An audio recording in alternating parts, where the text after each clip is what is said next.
আসসালামু আলাইকুম, সবাইকে স্বাগতম বিজয় এক্সক্লুসিভের পক্ষ থেকে।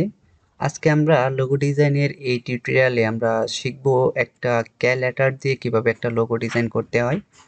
সো আমাদের লোগোর নামটা আমি যদি এখানে নোটপ্যাডে দেখি, এটা হচ্ছে কিংলে নামে একটা কোম্পানির জন্য আমরা একটা লোগো করব, যার কালার হবে গোল্ড অ্যান্ড গ্রে। সো আমরা লোগোর নেমটা আমি এখানে কপি করে আমি টাইপ টুলটা নিলাম, টাইপ টুলটা নিয়ে এখানে কন্ট্রোল ভি দিয়ে আমি পেস্ট করে দিলাম। এটা হচ্ছে কিনলে নামে একটা কোম্পানির জন্য আমি একটা লোগো ডিজাইন করব। সো এর জন্য আমি এটাকে অল্টার ধরে কপি করব, কপি করে ডাবল ক্লিক করে আমি বাকি টেক্সটগুলোকে আমি এখানে ডিলিট করে দিয়ে আমি জাস্ট ক্যালকুলেটরটা এখানে রাখলাম। আমি এটা এখানে রাখতে পারি, পরবর্তীতে আমি এটা যে টাইটেলটা এটা এখানে নিয়ে আসব। সো আমি প্রথমে ক্যালকুলেটর দিয়ে একটা আইকন তৈরি করব, তারপর আমরা সেই আইকনে আমরা আমাদের লোগোর নামটা ইউজ করতে পারবো। ওকে, এখানে ক্যালকুলেটরের জন্য আমি একটা ফন্ট ইউজ করব। আমি এখান থেকে ফন্ট সিলেক্ট করব, যেই ফন্টটা আমার কাছে ভালো লাগে সেই ফন্টটাই আমি এখান থেকে ইউজ করতে পারবো। যেমন এখানে রোসো ওয়ান নামে একটা ফন্ট আছে, এটাও ইউজ করতে পারি, কিংবা অন্য কোনো ফন্ট আমার যদি এখান থেকে ভালো লাগে আমি এখান থেকে ফন্ট সিলেক্ট করে নিব। এখানে ইনস্টল করা ফন্টগুলোর মধ্য থেকে যে কোনো ফন্ট আমি ইউজ করতে পারি যেটা আমার কাছে ভালো লাগবে। ওকে, আমি এখান থেকে এই রোসো ওয়ান ফন্টটা ইউজ করতেছি। আমার এখানে কালার, আমি এখানে কালার সিলেক্ট করে রাখতেছি। এখানে গ্রে কালার হতে পারে, অ্যান্ড হয়তো আরেকটা সেকেন্ড কালার হচ্ছে গোল্ড কালার। আমি এখান থেকে একটা গোল্ড কালারের একটা গ্রেডিয়েন্ট ক্রিয়েট করব। এটা হচ্ছে অরেঞ্জ, ইয়েলো অ্যান্ড অরেঞ্জ। আমি যদি এখান থেকে গোল্ড করে দিই তখন আমরা সিম্পলি গুগল থেকে একটা গোল্ড কালারের একটা স্যাম্পল নিব। আমি যদি এখানে লিখি যে গোল্ড কালার, তখন আমরা এখানে ইমেজ থেকে এই যে অনেক কালার চলে আসছে, এখান থেকে আমরা কালার নিতে পারি। যেমন এই কালারটা যদি নেই, আমরা কপি করলাম, sorry control, just copy image, then illustrator নিয়ে আমি কন্ট্রোল ভি দিয়ে পেস্ট করে দিচ্ছি। পেস্ট করে দেওয়ার পর আমি এখানে দেখতেছি যে তিনটা কালার ভেরিয়েশন আছে। এখান থেকে আমি সোয়াপটা নিলাম, এটাকেই আমি এই কালারটা করব। এখানে যে স্লাইডারগুলো আছে স্লাইডারগুলো আমি এভাবে টান দিয়ে ডিলিট করে দিয়ে এখানে তিনটা স্লাইডার রাখতেছি। আরেকটা ডিলিট করে দিলে যদি আরেকটা অ্যাড করতে চাই তখন আমি জাস্ট প্লাসে ক্লিক করলে এখানে স্লাইডারটা ওপেন হয়ে যাবে। সো আমি তারপর যেটা করব, আইড্রপার থেকে এই স্লাইডারটা ধরে আমি শিফট ধরে এই কালারটা নিব। তারপর এই সেকেন্ড স্লাইডারটা সিলেক্ট করে জাস্ট শিফট ধরে আমি এখানে ক্লিক করলে আমার এই কালারটা এখান থেকে এখানে পিক হয়ে যাবে। ওকে, দেন থার্ড স্লাইডারটা ধরে শিফট ধরে আমি এখানে ক্লিক করলে এখানেও এই কালারটা এখানে পেস্ট হয়ে যাবে। ওকে, আমি এই কালারটা অলরেডি এখানে ক্রিয়েট করে ফেলেছি। এখন আমি এই ক্যালকুলেটরটাকে রাইট বাটন ক্লিক করে আউটলাইন করে দিব। আমি এটাকে হাইড করে দিলাম এখান থেকে। আউটলাইন করে দেওয়ার পর এখন এই ক্যালকুলেটরটাকে আমি একটু মডিফাই করতে পারবো যে কোনোভাবে। এটার পিছনে আমি একটা ইলিপস, একটা সার্কেল এঁকে দিলাম। এই সার্কেলটাকে অ্যারেঞ্জ থেকে আমি সেন্ড টু ব্যাকে পাঠিয়ে দিলাম। তারপর আমি যদি এই সার্কেলটাকে এই কালারটা এখানে দিই তখন আমরা বুঝতে পারবো এখানে কি হচ্ছে। এখানে আমার ক্যালকুলেটরটা আছে, আমি ডিরেক্ট সিলেকশন টুল দিয়ে ক্যালকুলেটরের এই দুইটা পয়েন্ট ধরে আমি সিম্পলি এই দুইটা পয়েন্টকে এভাবে সমানভাবে নিচে টান দিয়ে নামিয়ে দিতে পারি।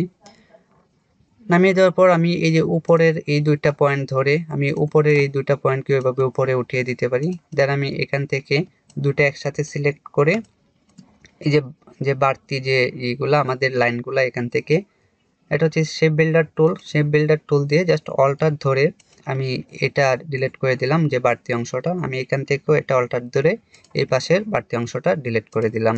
তারপর এখানে আমার আবারও সিলেক্ট করে আমি শেপ বিল্ডার দিয়ে জাস্ট এখানে একটা ক্লিক করব এখানে অন্য একটা কালার পেস্ট করার জন্য।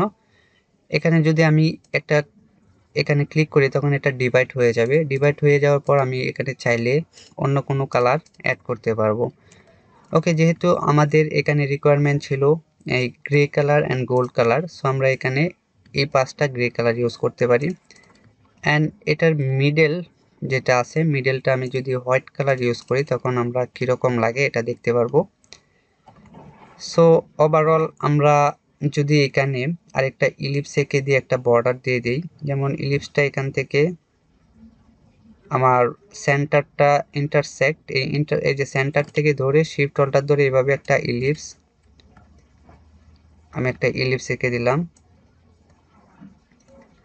যেটার স্ট্রোক কালার আমি একটা ব্ল্যাক স্ট্রোক কালার দিতে পারি।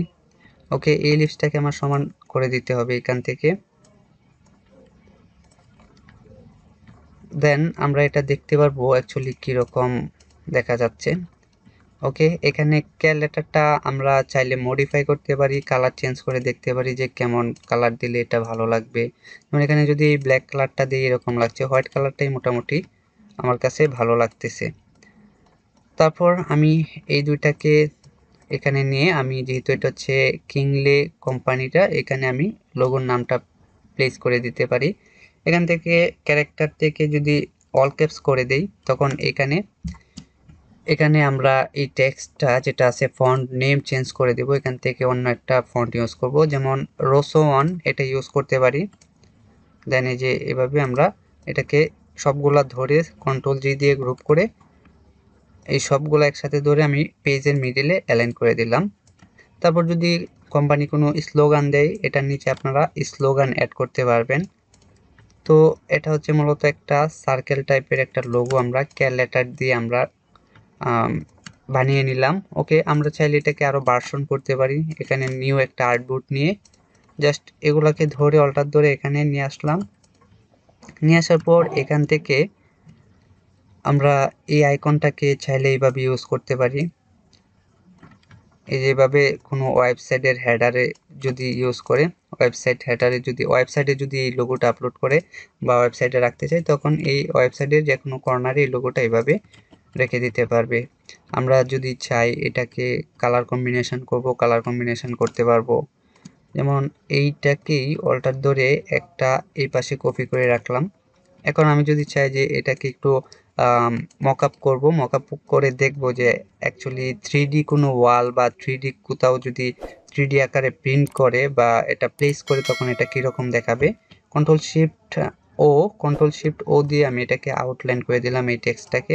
অ্যান্ড এখান থেকে স্ট্রোকের কালারটা চেঞ্জ করে হোয়াইট করে দিচ্ছি, কেননা আমি ব্ল্যাক কোনো ওয়ালের মধ্যে আমাদের এই লোগোটা আমরা প্লেস প্লেস করে দেখবো অ্যাকচুয়ালি লোগোটা কীরকম দেখা যায়। কন্ট্রোল শিফট অল্টার এস দিয়ে আমি এটাকে PNG 24 অ্যান্ড ট্রান্সপারেন্টে আমি সেভ করব। দেন এটার সাইজটা আমি একটু বাড়িয়ে দিব, আমি এই 3333 এটা দিতে পারি, অথবা 3000 দিতে পারি, 2500 দিতে পারি।